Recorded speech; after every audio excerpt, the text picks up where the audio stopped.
Le secret a été bien gardé parce que ce n'est qu'au cours de l'été, au mois d'août, que nous avons appris qu'une toute jeune maison d'édition, l'Observatoire, publiait ce qui est devenu depuis le 6 septembre le livre événement, Le Pape François, Politique et Société, rencontre avec Dominique Volton.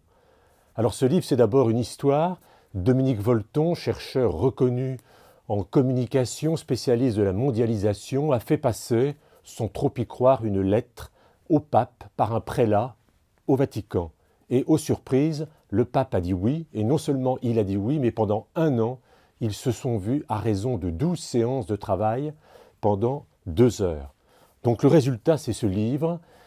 Dominique Volton n'en est pas à son premier coup d'essai, puisqu'il y a 30 ans, c'est lui qui conduisait les entretiens avec le cardinal Lustiger pour ce livre inoubliable qui est resté Le choix de Dieu.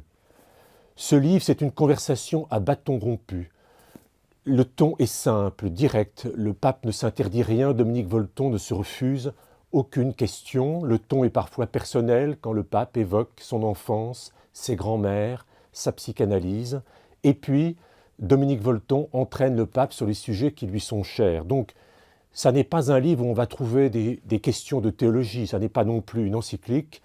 Les questions portent surtout sur tout le thème, l'Église dans le monde, la mondialisation, la laïcité, le défi des fondamentalismes. Toutes les questions sont abordées et c'est absolument passionnant. Et puis, ce qui m'a sans doute le plus touché, c'est que ce livre, c'est celle d'une rencontre. Il y a sympathie et amitié entre Dominique Volton et le pape François, un peu à la manière de ce qu'il y a eu entre Paul VI et Jean Guiton, ou plus tard entre Jean-Paul II et André Frossard.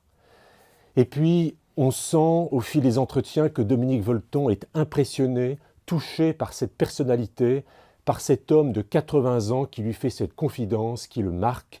Rien ne m'effraie.